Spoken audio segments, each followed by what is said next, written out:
अब हम पत्रकारिता और राजनीति के उस तूफान की बात करेंगे जो 1.5 महीना पहले उत्तर प्रदेश के हाथरस में आया था और आप सब ने इसकी non stop reporting news channels पर देखी थी।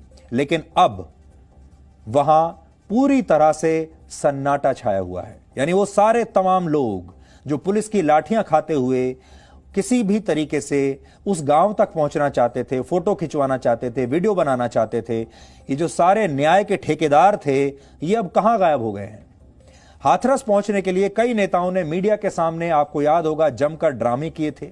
इन नेताओं ने हाथरस पहुंचकर पीड़ित परिवार के साथ तस्वीरें ली, उनके साथ वीडियोस बनाए और फिर सोशल मीडिया पर डाले। दूसरी तरफ वहां मौजूद हर पत्रकार पीड़ित परिवार को न्याय दिलाने के लिए क्रांतिकारी पत्रकारिता कर रहा था।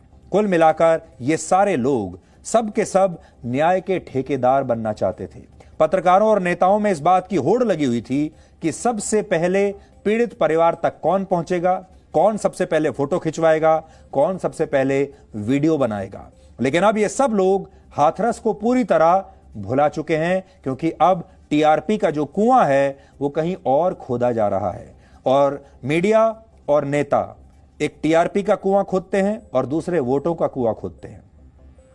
नेताओं ने हाथरस की घटना के बाद 24 घंटे का भी इंतजार नहीं किया और राजनीतिक पर्यटन के लिए रातों रात हाथरस पहुंच गए थे। आपको याद होगा, हाथरस पहुंचने के लिए इन नेताओं ने पुलिस के सारे बंदोबस्त तोड़ दिए थे और बिना देर किए आरोपियों और पीड़ित की जाति ढूंढ निकाली थी। जाति के आधार पर सब कुछ हो रहा था, वोट बैंक के आधार पर सब कुछ हो रहा था। राहुल गांधी की वो तस्वीरें आपको शायद अब भी याद होंगी, जब वो पुलिस द्वारा रोकने के बावजूद पैदल ही हाथरस की तरफ बढ़ रहे थे, पैदल मार्च कर रहे थे सड़कों पर। एक जगह तो वो गिर भी गए थे। ये तस्वीर कांग्रेस के ही कार्यकर्ताओं ने बहुत वायरल कराई थी, क्योंकि उन्हें ऐसा लगता था कि यह तस्वीर देखकर राहुल गांधी के प्रति लोगों की सहानुभूति बहुत बढ़ेगी।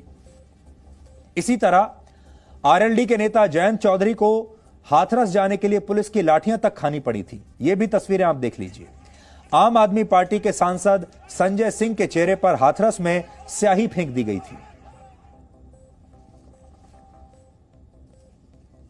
फिर भी ये सारे नेता किसी भी तरह, किसी भी कीमत पर सरकारी नियमों को, आदेशों को तोड़ते हुए हाथरस पहुंचना चाहते थे, चाहे कुछ भी हो जाए। इन्होंने पीड़ित परिवार को गले लगाया, उनके साथ आंसू बहाए, उनके साथ तस्वीरें खिंचवाई, वीडियो बनवाए।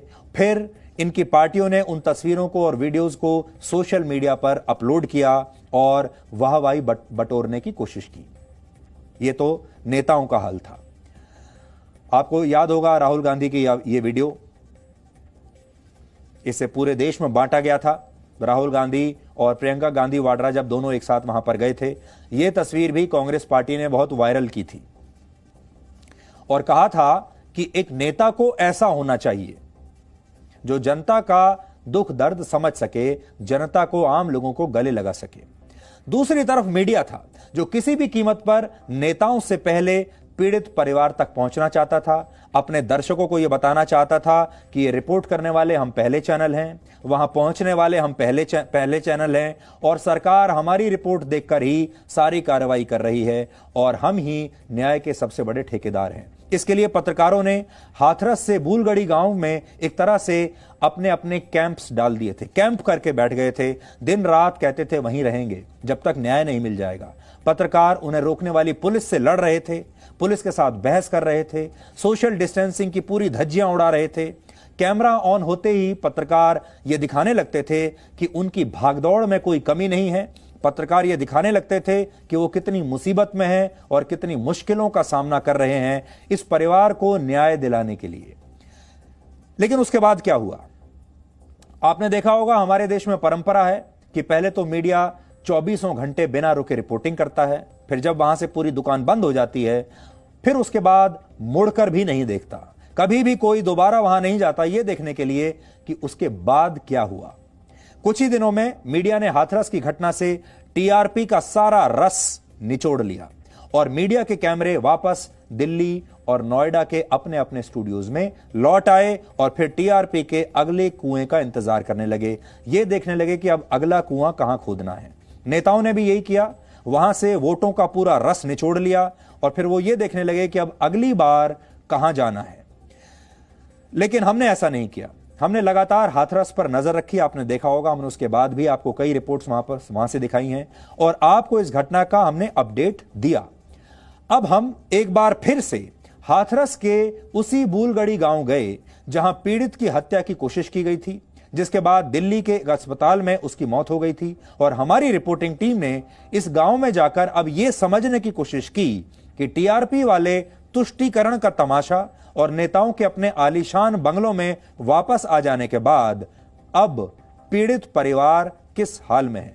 वो परिवार किस हाल में है जिसकी बेटी गई, और वो परिवार किस हाल में है जिनके बेटों को इसमें आरोपी बनाकर जेल में डाला गया है।